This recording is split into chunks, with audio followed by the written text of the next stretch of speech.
मुसलमान की issue parliament और असेंबली के अंदर बोलना है तो उसी पॉलिटिकल पार्टी की नुमाइंदगी वहाँ होना है, नहीं है तो बीजेपी के खिलाफ खुल करके बोलने वाला हिम्मत वाला पॉलिटिकल पार्टी चाहिए, क्योंकि यहाँ पे मुसलमान को बाहर कर देंगे।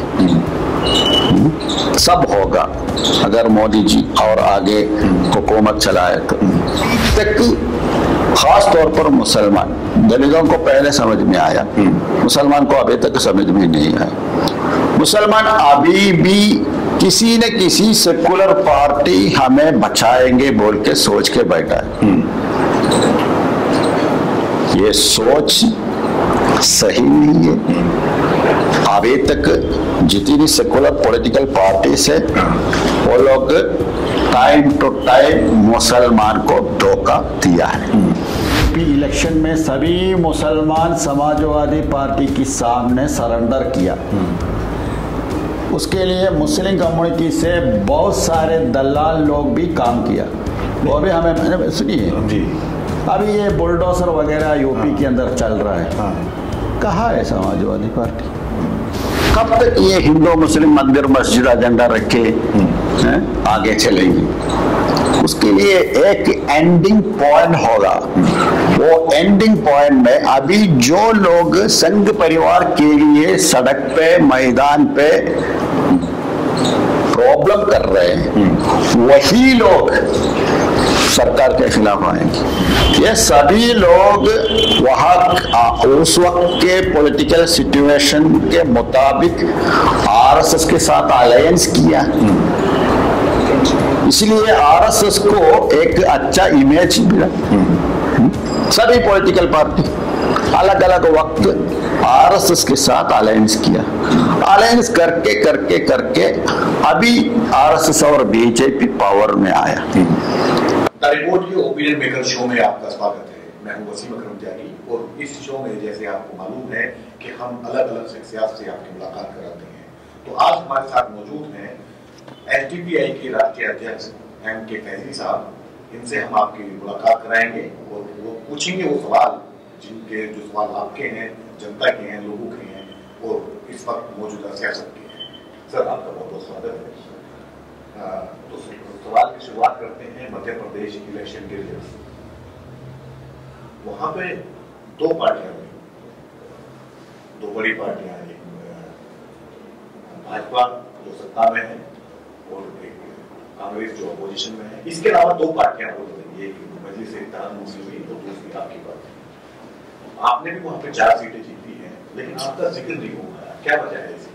एक शुरुआत की मध्य प्रदेश के अंदर जिक्र तो हुआ है, लेकिन हम लोग धीरे धीरे बढ़ रहे हैं, इसलिए ज्यादातर हमारे ऊपर कुछ नेगेटिव पब्लिसिटी के लिए मीडिया कोशिश कर रहा है। जहां हम लोग अच्छे काम किया है, जहां पे हमको जनता की सपोर्ट मिला है, वो बाहर लाने के लिए मीडिया उतना कोशिश नहीं कर रहा, बल्कि हमारे ऊपर जो जनता की सपोर्ट है उसको थोड़ा ब्लेम करने के लिए गोदी मीडिया बहुत कोशिश कर रहा है। और दूसरी क्या है, हम एक कैडर पॉलिटिकल पार्टी है, स्वयंस्फूर्ति पार्टी नहीं है, इसलिए दूसरी पॉलिटिकल पार्टी जैसे किसी एक व्यक्ति के नाम पे हमारे पार्टी के नाम नहीं जुड़ा है, उनका पार्टी है, इनका पार्टी है, ऐसा ये सोशल डेमोक्रेटिक पार्टी फैसी की पार्टी, फैसी साहब की पार्टी नहीं है, बल्कि ये जनता की, मजलूमों की, देश की मेजॉरिटी की पार्टी। तो इसमें एक चीज आप बताइए, आप आज तक एक भी इलेक्शन विधानसभा और लोकसभा का नहीं जीत पाए, इसकी क्या वजह है, क्या फेलियर है? तो लंबे समय से आपका कैडर है, आपके पास में संगठन है और आपके मुद्दे में आप अपनी बात नहीं पहुंचा पा रहे हैं वहां तक। नहीं, असल में हमको भी उतना जल्दबाजी नहीं है, क्योंकि हम लोग सबसे पहले देश के अंदर हमारे कैडरशिप बिल्डअप किया है। अभी 14-15 स्टेटों के अंदर social democratic party of India की कैडरशिप है, वो लोग जनता के बीच में काम कर रहे हैं और मौजूदा पॉलिटिकल इशू है, वे इशू को हम लोग एड्रेस कर रहे हैं। इसलिए हम धीरे धीरे हम आगे आ रहे हैं। जरूर आने वाले इलेक्शन में हमारे नुमाइंदगी भी विधायक या सांसद होके रहेंगे, इसमें कोई यह शक नहीं है। क्योंकि हम लोग क्या है, किसी न किसी जुगाड़ करके, नहीं है तो किसी दूसरी पॉलिटिकल पार्टी में जो सीट नहीं मिला है, ऐसे लोगों को लेके एक टिकट देके एमएलए एमपी बनाने की कोशिश में नहीं है। हम लोग जनता के लिए जो लोग काम करेंगे ऐसे लोगों को प्रमोट कर रहे हैं। नहीं है तो क्या होगा बोल के अभी हमारे सामने है, मैं बोलने की जरूरत नहीं है। आप कह रहे जनता के लिए काम करेंगे, लेकिन जब भी कहीं इस देश में कोई हिंसक घटना घटती है, कोई उपद्रव होता है, कोई वायलेंस होता है, उसमें तुरंत पीएफआई का नाम आ जाता है। पता नहीं ये इत्तेफाक है या साजिश है, ये क्या है? तो वो भी तो चलता है सर कि आप जनता को आप वायलेंस की तरफ ले जा रहे हैं, ये ऐसा इल्जाम है आपके ऊपर? हाँ, नहीं, ये सिर्फ एक पीएफआई नहीं है तो एसडीपीआई के खिलाफ नहीं, बल्कि सभी के खिलाफ ये इल्जाम आ रहा है। हम लोग देखने के टाइम में कभी कभी पीएफआई, कभी कभी एसडीपीआई के नाम आ रहे हैं, ऐसा नहीं, सबके खिलाफ हो रहा है। देखिए, देश की बड़े बड़े इंटेलेक्चुअल लोग बीमा कोरेगांव इशू बोल के अभी जेल में डाला है। बहुत एक्टिविस्ट लोगों को अभी गुजरात हत्या के नाम पे जेल में डाला है। हमारे देश की उपराष्ट्रपति के ऊपर सवाल कर रहे हैं, वो भी खुद परेशान है, मैं जासूसी नहीं बोल के बोल रहे हैं। मतलब देश की उपराष्ट्रपति के ऊपर भी, वो सिर्फ उपराष्ट्रपति नहीं, उससे पहले कई मुल्कों के अंदर अम्बासडर थे उनके ऊपर, और अलग अलग पॉलिटिकल पार्टी के ऊपर अलग अलग इशू बना के उनको भी दबाने के लिए कोशिश कर। ये सिर्फ पीएफआई नहीं है तो एसडीपीआई बोल के नहीं है, जो लोग सरकार के खिलाफ आवाज उठाए, सरकार पॉलिसी के ऊपर सवाल किया, सरकार की जो पॉलिसी है ये नफरत की और कॉर्पोरेट वालों की फेवर में जो काम कर रहे हैं उसके खिलाफ कुछ बोला है तो उन सब के ऊपर यह हो रहा है। ये सिर्फ पीएफआई एसडीपीआई बोल के नहीं, सबके खिलाफ है। आप बोलिए किसको छोड़ा है? अभी पटना में जो गिरफ्तारी हुई है आपकी पार्टी के लोग उसमें गिरफ्तार किए गए हैं और कहा गया है कि ये 2047 तक भारत को इस्लामी राष्ट्र बनाने का एक मंसूबा था, क्या कहना चाहेंगे? असल में एक किताब है 2047, विजन 2047, वो तो पब्लिकली पब्लिश किया है, वो भी देश की बड़े बड़े शख्सियत पब्लिश किया है। वो रिपोर्ट तय किया है, वो भी देश के बड़े बड़े सोशल साइंटिस्ट लोग तय किए हैं। ये सबको वो लोग डिस्ट्रीब्यूट कर रहे हैं। ऐसा एक इंटरव्यू में मैंने देखा है, एम्बोर इंडिया फाउंडेशन के लोग भी ये साफ कह दिया, हम तो सबको भेज रहे हैं। उसमें कहीं भी ये एलिगेशन नहीं है, लेकिन उसमें है बोल के मीडिया चिल्ला रहे, वो है, ये है, वो है बोल के। है तो कौन सा पेज में, कैसे है, वो उसमें नहीं। देखिए, सरकार फंड यूज करके, सरकार तो हर कम्युनिटी को तो फंड दे रहे हैं कुछ डेवलपमेंट के लिए, वो फंड यूज करके मुस्लिम एम्पावरमेंट के बारे में सोचे तो वो भी एक क्राइम है। वैसा कर रहे हैं ना, ये तो थोड़ा ब्लेम करने के लिए, ये सुन के डर के हम लोग बैठना सही नहीं है, हम नहीं बैठे। कानूनी तौर पर देश में क्या क्या कर सकता है वो तो करेंगे।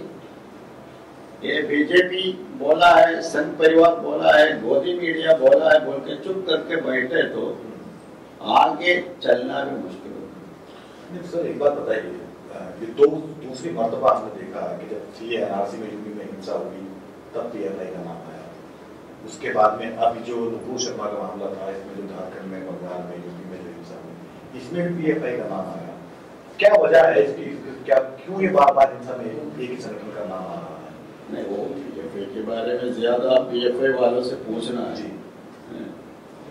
मगर ये एसडीपीआई ने नुपुर शर्मा के खिलाफ पीएफआई से होते होते बात एसडीपीआई पर बात पहुंची है। पटना में उसका उदाहरण है, एग्जाम्पल वो लोग कर रहे हैं। एसडीपीआई तो एक पॉलिटिकल संगठन है, पीएफआई तो एक सामाजिक संगठन है। हम लोग अलग अलग सामाजिक संगठन के साथ हमारे कनेक्शन है, बातचीत है,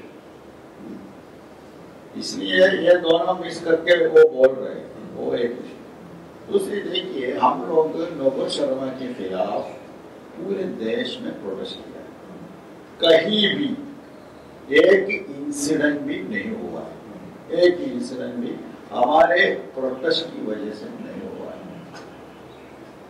हमारी डिमांड सिर्फ एक ही है, नुपुर शर्मा को अरेस्ट करना है। लेकिन यहाँ पे क्या हुआ, नुपुर शर्मा को अरेस्ट नहीं किया, बल्कि बहुत सारे एलिगेशन जो लोग नुपुर शर्मा के खिलाफ प्रोटेस्ट किया है उनके ऊपर लगा। वो दिल्ली रेड में भी हुआ, ये इशू में भी हमारा, क्योंकि हम सब कुछ करेंगे लेकिन आप लोग उसके खिलाफ कुछ नहीं बोलना है, कुछ नहीं करना है। करे तो कुछ न कुछ एलिगेशन आपके ऊपर लगा के हम लोग यूएपीए डालेंगे, वो करेंगे, ये करेंगे। ये अभी एक देश की एक कल्चर हो गया। देखिए गुजरात इशू में ज़किया जफरी की पेटिशन रिजेक्ट की, मोदी जी को क्लीन चिट दिया, वो एक इशू। दूसरी इशू क्या है, ज़किया जफरी को लीगली सुप्रीम कोर्ट में जाने के लिए किसने मदद किया है वो इंक्वायरी करना बोल के भी जजमेंट आ रहा है। ये एक नया पॉलिटिकल नहीं है तो नया एक कल्चर शुरू हो रहा है। एक कल्चर ये है, एक कल्चर वो भी है जो उदयपुर में हुआ है, जो उदयपुर में जो गर्दन काटी गई है, आप उसे किस नजरिए से आप उसको देखते हैं? उदयपुर में जो हुआ है आपको बता सकता है क्या? नहीं तो बोल सकता है क्या? किसी मुस्लिम व्यक्ति, किसी मुस्लिम जमात, किसी पॉलिटिकल पार्टी उसको सपोर्ट किया? सभी लोग मदद की, सभी लोग मदद। फिर ये क्यों ये मुसलमान के ऊपर डाला? लेकिन उससे पहले वही राजस्थान के अंदर एक मुसलमान को फोन करके बुला के उनको जलाया, वो वीडियो बनाया। अफराजुल की बात कर रहे हैं? अफराजुल की बात।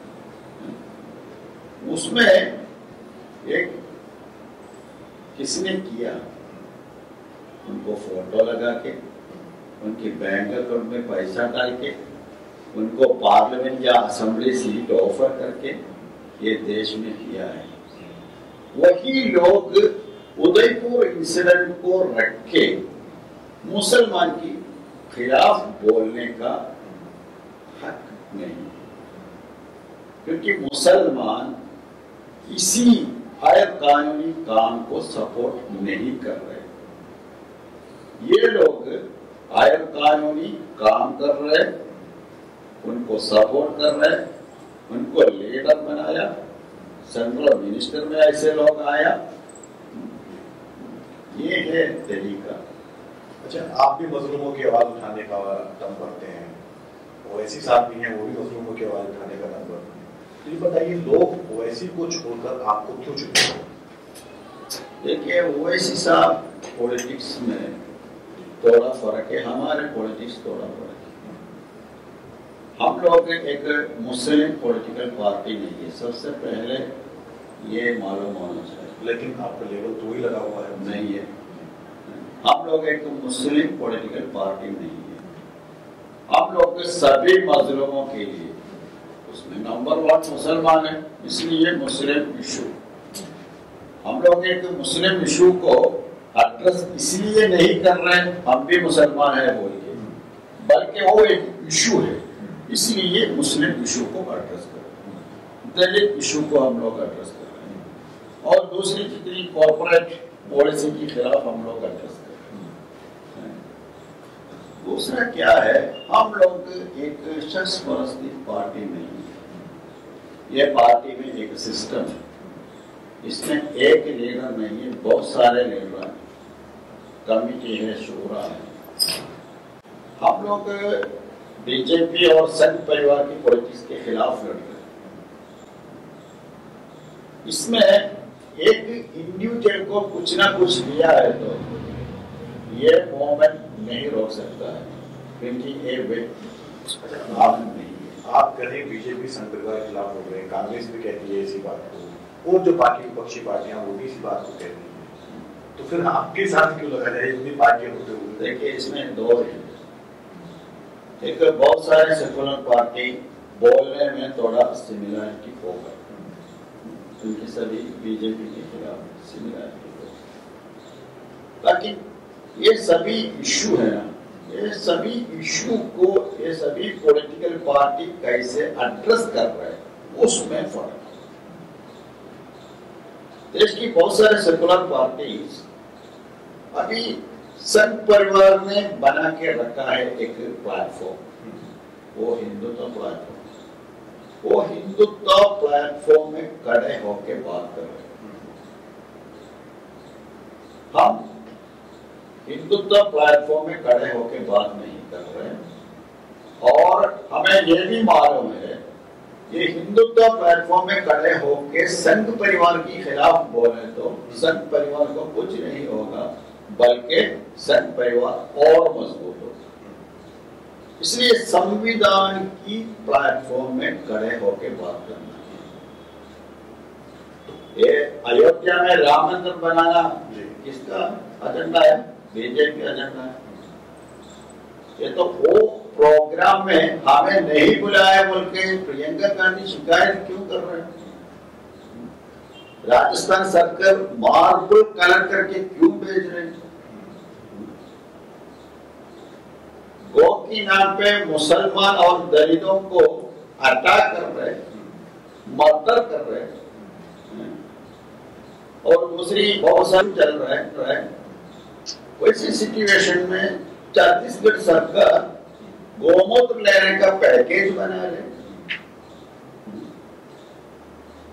वो तो कहते हैं कि हमारे हिंदुत्व में और बीजेपी के हिंदुत्व में फर्क है। क्या फर्क है? क्या फर्क है?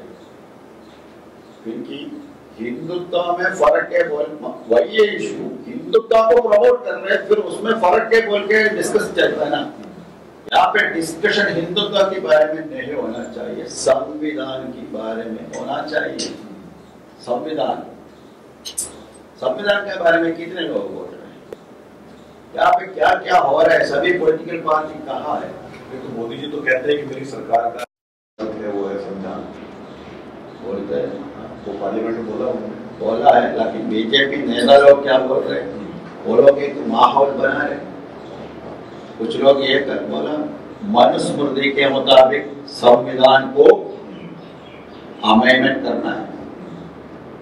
कुछ हफ्ते पहले बीजेपी की एक नेशनल लीडर केरला में बोला विचारधारा के मुद्दा संविधान को अमेंडमेंट करना, मतलब संविधान को चेंज करना बोल के एक माहौल एक साइड में बना रहे।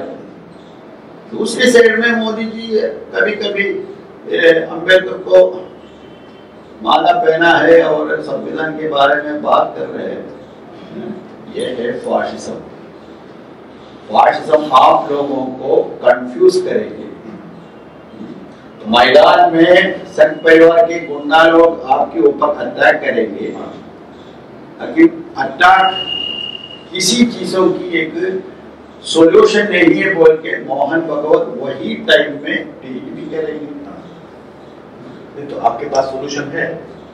सॉल्यूशन ये जनता को यूनाइटेड हो गए तो ये खत्म होगा, क्योंकि संघ परिवार की ताकत पावर है।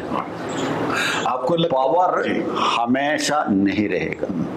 हमारी ताकत जनता है, जनता हमेशा रहेगी। नहीं, उसी जनता में एक वर्ग ऐसा भी है जो कह रहा है कि पेट्रोल अगर 1000 रुपये लीटर भी हो जाए, वोट तो हम बीजेपी को देंगे। क्योंकि ये लोग अंदर एक मैसेज दिया है, अभी जो भी हो रहा है हमारे फ्यूचर के लिए है, क्योंकि यहाँ पे मुसलमान को बाहर कर देंगे, सब होगा अगर मोदी जी और आगे हुकूमत चलाए तो। इसलिए अभी की जो दर्द है जी वो थोड़ा टाइम के लिए है, लेकिन ये हमेशा ये नहीं बोल सकता है, क्योंकि देश के अंदर जो कम्युनिटी है ये किसी कम्युनिटी को भी बाहर नहीं कर सकता है। ख्वाब देखने में कुछ प्रॉब्लम नहीं है, लेकिन ख्वाब से काम नहीं होगा। तो क्या पक्का है, क्या ये संभव है कि मुसलमान को बाहर किया जा सकता है यहाँ से भारत से? कैसे करेंगे? कौन करेंगे? कौन है ये सबको बाहर करने की? जैसे म्यांमार में हुआ है। म्यांमार अलग है, इंडिया अलग है। म्यांमार अलग है, इंडिया अलग है। इंडिया में अभी श्रीलंका जैसे सिचुएशन आ रहे हैं, महंगाई बढ़ रहे है, हर चीज को ये हो रहा है, रोजगारी खत्म हो रहा है। कब तक ये हिंदू मुस्लिम मंदिर मस्जिद एजेंडा रखे आगे चलेंगी? उसके लिए एक एंडिंग पॉइंट होगा। वो एंडिंग पॉइंट में अभी जो लोग संघ परिवार के लिए सड़क पे मैदान पे प्रॉब्लम कर रहे हैं, वही लोग सरकार के खिलाफ आएंगे। वही लोग, ये हर देश में ये हुआ है। जो लोग पहले फेवर में था वही लोगों को समझ में आ जाएगा हमें ये लोग धोखा दे रहे बोल के, उस वक्त वो लोग उसके खिलाफ। इंडिया में ऐसा कुछ नहीं होगा, कुछ ना कुछ प्रॉब्लम होगा, इसके अलावा कुछ। अभी जो ये हालात हैं देश के अंदर, जो सांप्रदायिकरण हो रहा है बहुत तेजी से, नफरत का माहौल है, उसके काउंटर के लिए आपके पास में क्या है? उसके काउंटर आप कैसे करेंगे? क्योंकि आप उस तबके से ताल्लुक रखते हैं जिसके खिलाफ नफरत फैलाने के लिए मीडिया है और सरकार के जो नेता हैं उनके लोग हैं, कैसे आप इसको काउंटर करें? मैं वही बताया, ये नफरत कुछ देर तक होगा, कुछ देर तक वही चलेगा। नहीं, काउंटर उसका क्या है? काउंटर है तो जनता को अभी समझ में आएगा, उसके लिए जनता को यूनाइटेड करना है। ये फाशिस्ट अटैक को जनता रोकना है। जनता रोके तो आगे नहीं होगा, कुछ नहीं होगा। ये है सच्ची। नहीं, जनता को तो ये दिखाया जा रहा है कि एसडीपीआई 2047 तक भारत को हिंदू राष्ट्र बना देगी, वो मुस्लिम राष्ट्र बना देगी। नहीं, एसडीपीआई ऐसा बना रहे बोल के, एसडीपीआई तो नहीं बोला, पुलिस ने नहीं बोला, कुछ पुलिस बोला बोल के, कौन बोला बोल के नहीं, कुछ गोदी मीडिया ब्लेम कर रहे हैं। हम लोग इस्लामिक राष्ट्र बनाने के लिए नहीं है, नहीं है तो दूसरी कुछ राष्ट्र बनाने के लिए नहीं है। हम लोग संविधान के मुताबिक, हमारे देश की संविधान के मुताबिक हमारे राष्ट्र चलना है। यहाँ पे हिंदू और मुस्लिम और बाकी जितने तबका है सभी को बराबरी मिलना है, इंसाफ मिलना है। यहाँ पे किसी को अपने जाति की नाम पे, अपने धर्म की नाम पे ना इंसाफी नहीं होना है। उसमें किसी को दिक्कत है कि हम लोग ऐसा करने? अच्छा, और बहुत सी पार्टियां हैं जो माइनॉरिटी का आवाज उठाने की बात करती हैं, आप भी उनमें से एक हैं। एक केरल में मुस्लिम लीग है, आसाम में AIUDF है, यूपी में भी कई पार्टियां हैं, आपके हैदराबाद में ओवैसी की पार्टियां हैं। तो आपको लगता है कि सारी पार्टी को एक जगह यूनाइट होकर के एक झंडे के नीचे आना चाहिए? ये सवाल जो मुस्लिम लोग कहते हैं, इत्तेहाद की बात जब आती है तो जब ये आपस में बटे हुए हैं तो फिर ये इत्तेहाद कैसे संभव है? हाँ, नहीं, वो हर एक पॉलिटिकल पार्टी को अपने एक एजेंडा रहेगा। उनका एक पॉलिटिकल स्टाइल भी होगा, इसलिए वो लोग अलग अलग पॉलिटिकल पार्टी बना के काम कर रहे हैं। लेकिन ऐसे एक सिचुएशन आने के टाइम में सभी पॉलिटिकल पार्टी एक ही झंडे के नीचे बोल के नहीं, लेकिन एक अलायंस में आने का भी चांस है, क्योंकि देश की सिचुएशन ऐसा चल रहा है। आपने बिहार इलेक्शन में कोशिश की थी कि आप ओवैसी की पार्टी के साथ में गठबंधन करें, क्या वजह रही उसकी असफल होने की? नहीं, वो कोशिश किया, मतलब हम लोग डिस्कस किया, हम डायरेक्ट डिस्कशन नहीं किया, कुछ लोग डिस्कस किया, पता नहीं वो वैसे हिसाब से पूछना है क्या है बोल के।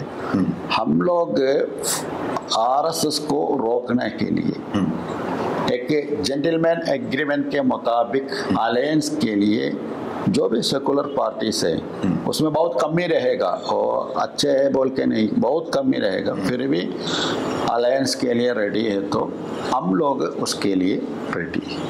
अच्छा, कहा जाता है कि जब मुसलमान आरएसएस को रोकने की बात करते हैं आरएसएस और तेजी से बढ़ता है, इसमें सच्चाई है? नहीं, ये यहाँ पे कुछ लोगों की एक कमेंट है, वो कमेंट की मकसद क्या है, तो आप लोग कुछ नहीं करना है, वो आरएसएस बढ़ रहे बोल के नहीं है, उसमें पॉइंट है। उसमें पॉइंट क्या है, आप कुछ नहीं करना है, क्योंकि आरएसएस के खिलाफ बोले तो आरएसएस बढ़ते जाएगा, इसलिए उसका मतलब क्या है, कुछ नहीं बोलना है। 1925 से आरएसएस ने स्टार्ट किया, आरएसएस के खिलाफ कितने लोग कैंपेन किया देश के अंदर, कोई भी नहीं किया। बल्कि जो लोग अभी कह रहे, हमें एडवाइस दे रहे, ये सभी लोग वहाँ उस वक्त के पॉलिटिकल सिचुएशन के मुताबिक आरएसएस के साथ अलायंस किया, इसलिए आरएसएस को एक अच्छा इमेज मिला। सभी पॉलिटिकल पार्टी अलग अलग वक्त आरएसएस के साथ अलायंस किया, अलायंस करके करके करके अभी आरएसएस और बीजेपी पावर में आया। अभी वही लोग कह रहे आप लोग कुछ नहीं करना, आरएसएस और आगे जाएंगी, और कहाँ आगे जाएंगी, अभी तो हर जगह आरएसएस पावर उनके हाथ में, ज्यादातर एमएलए एमपी उनके हैं, और कहाँ आगे जाएंगे। इसलिए आरएसएस बोल के खामोशी से बैठना एक सॉल्यूशन नहीं है। हम लोग हमारे एजेंडे को लेके काम करना है, एक पॉइंट जी। दूसरी पॉइंट, अभी तक खास तौर पर मुसलमान, दलितों को पहले समझ में आया, मुसलमान को अभी तक समझ में नहीं आया। मुसलमान अभी भी किसी न किसी सेकुलर पार्टी हमें बचाएंगे बोल के सोच के बैठा है। ये सोच सही नहीं है। अभी तक जितनी सेकुलर पॉलिटिकल पार्टीज है वो लोग टाइम टू टाइम मुसलमान को धोखा दिया है। अभी सभी सेकुलर पार्टी मुसलमान के ऊपर एक जिम्मेदारी दिया है, बीजेपी को हराना है तो आप लोग चुप करके हमें वोट देना है। अभी यूपी इलेक्शन में भी वही चल रहा है, और आगे राजस्थान और मध्य प्रदेश गुजरात इलेक्शन में भी वही पॉइंट है। क्या है, बीजेपी को हराना सिर्फ मुसलमान की जिम्मेदारी है क्या? ये सभी लोग अलग अलग कंटेस्ट कर रहे हैं, अलायंस के लिए रेडी नहीं है। लेकिन मुसलमान की तरफ से कुछ पॉलिटिकल स्टार्ट हुआ है तो सभी लोग परेशान हैं, सभी लोग नाराज है, आप लोग वैसा मत करो वैसा मत करो बोल के, उससे कुछ नहीं होगा। अच्छा, मुसलमान की इशू पार्लियामेंट और असेंबली के अंदर बोलना है तो उसी पॉलिटिकल पार्टी की नुमाइंदगी वहां होना है। नहीं है तो बीजेपी के खिलाफ खुल करके बोलने वाला हिम्मत वाला पॉलिटिकल पार्टी चाहिए। देखिए लास्ट यूपी इलेक्शन में कांग्रेस में वो हिम्मत नहीं है या दूसरी पार्टी है उनमें हिम्मत नहीं है? कहीं भी नहीं है, मैं वही बता रहा हूँ जी, कहीं भी नहीं। पार्लियामेंट के अंदर बहुत सारे बिल पास किया, कभी कभी राज्यसभा में बीजेपी को मेजॉरिटी नहीं था, फिर भी पास हुआ है। कश्मीर की 370 हटाया। कांग्रेस के अंदर 2 ग्रुप थे, सपोर्ट करने वाला भी है, वो भी है। लास्ट यूपी इलेक्शन में सभी मुसलमान समाजवादी पार्टी के सामने सरेंडर किया। उसके लिए मुस्लिम कम्युनिटी से बहुत सारे दलाल लोग भी काम किया। वो भी हमें सुनिए जी, अभी ये बुलडोजर वगैरह यूपी के अंदर चल रहा है, कहाँ है समाजवादी पार्टी? नहीं, वो तो समाजवादी पार्टी के नेताओं पे भी चल रहा है तो और ज्यादा होना है ना जी, और ज्यादा होना है। ईडी सभी पॉलिटिकल पार्टी के खिलाफ काम कर रहे हैं। कांग्रेस को अभी समझ में आया ईडी को सरकार मिसयूज कर रहे है। ऐसा नहीं होना है। ये मिसयूज होने के टाइम में वो खोल करके हिम्मत से बोलना है। कितने लोग बात कर रहे हैं वहाँ पे? हमको कुछ लोग हैं, लेकिन एक पार्टी बोल के किसी पॉलिटिकल पार्टी नहीं है। वो सीएए एनआरसी इशू में भी हम देखा, कश्मीर की 370 में भी हम देखा। अभी सभी सरकारी एजेंसियों को अलग अलग एनजीओ के ऊपर, एक्टिविस्टों के ऊपर, पॉलिटिकल पार्टियों के ऊपर भी मिसयूज कर रहे हैं ना। क्यों ये सभी लोग यूनाइटेड क्यों नहीं हो रहे? ये ईडी से सभी पॉलिटिकल पार्टी परेशान है।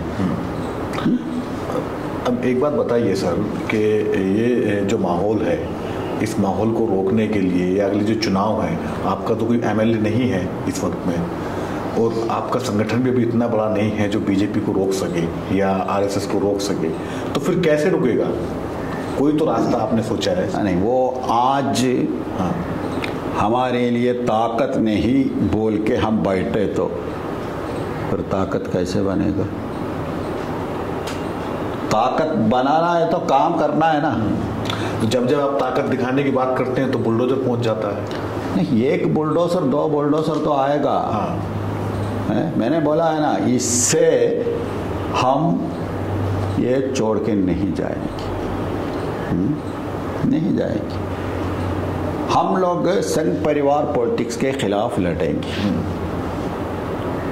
कांग्रेस नहीं है तो भी हमें प्रॉब्लम नहीं है, समाजवादी नहीं है तो हमें प्रॉब्लम नहीं है, देश की किसी सेकुलर पार्टी नहीं है तो भी हमें प्रॉब्लम नहीं है। हम जनता से बात करेंगे, मुसलसल बात करेंगे, और धीरे धीरे जनता हमारे साथ आएगी। आप याद रखिए, सिर्फ 2 ही विचारधारा रहेगा, एक संघ परिवार और दूसरी संघ परिवार के खिलाफ। संघ परिवार के खिलाफ विचारधारा रखने वाला लोग हैं, उसमें बहुत है, लेकिन वो लोग काम नहीं कर रहे। इसलिए संघ परिवार की ओपोजिशन साइड में, विपक्ष साइड में लीड करने वाला political party social democratic party of India है अभी भी आइडियोलॉजिकली। और पार्लियामेंट और विधानसभा में नहीं है, वो अलग बात है, वो भी रहेगा। तो एक आखिरी सवाल आपसे ये है कि अगले साल कर्नाटक में इलेक्शन है, कर्नाटक में आपकी पार्टी काफ़ी मजबूत है, कैडर भी मजबूत है, तो वहाँ अलायंस करके लड़ेंगे या अपने दम पर? मैंने पहले बोर्ड से बताया ना, हम लोग एक जेंटलमैन एग्रीमेंट के साथ अलायंस हो सकता है तो अलायंस करेंगे। मतलब बिल्कुल अलायंस नहीं करेंगे बोल के एक जिद हमारे लिए नहीं है। अगर अलायंस नहीं है तो भी हम लोग कंडस्ट करेंगे। जैसे स्थानीय पार्टियां, पिछली बार वहाँ पे ओवैसी की पार्टी और जेडीएस का गठबंधन था, जो क्षेत्रीय दल है, उनसे आपका अलायंस हो सकता है कि आपने कोशिश की है इस चीज़ में? नहीं, वो एक पॉलिटिकल पार्टी बोल के अभी नहीं बोल सकता है, क्योंकि डिस्कशन स्टार्ट हो रहे हैं ना, इसलिए अभी नहीं बोल सकता है। लेकिन हम लोग कोशिश करेंगे अलायंस के लिए। कोशिश मतलब एक जेंटलमैन एग्रीमेंट के साथ है, तो नहीं है तो हम नहीं करेंगे। हम लोग हमारे पॉलिटिक्स को लेके हम आगे जाएंगे, वो है हमारा पॉलिसी। आखिरी सवाल है, पिछली बार आखिरी सवाल है कि लोग क्यों चुने आपको सर? देश को बचाना है तो एक ताकत की ज़रूरत है, वो ताकत है social democratic party of India, इसलिए चुनाना है। ये पार्टी के ऊपर मुसलमान को उम्मीद कर सकता है, दलितों को, किसानों को, मजलूमों को उम्मीद रख सकता है, क्योंकि हम लोग किसी कम्युनिटी को धोखा नहीं देंगे, मगर ये सभी कम्युनिटी के लिए फाशिज्म के खिलाफ ईमानदारी के साथ लड़ेंगे। ये social democratic party of India की वायदा है। यह वायदा देश में किसी पॉलिटिकल पार्टी को हिम्मत से नहीं बोल सकता है, वो हिम्मत से बोल सकता है social democratic party of India. ये है SDPA। जी, बात करने के लिए बहुत बहुत शुक्रिया आपका। तो MK फैजी साहब के साथ मुलाकात आपने देखी। उनका कहना है कि उनकी जो पार्टी है उस पर सभी वर्ग भरोसा कर सकते हैं। अब इनकी बात में कितना दम है ये आने वाला वक्त बताएगा।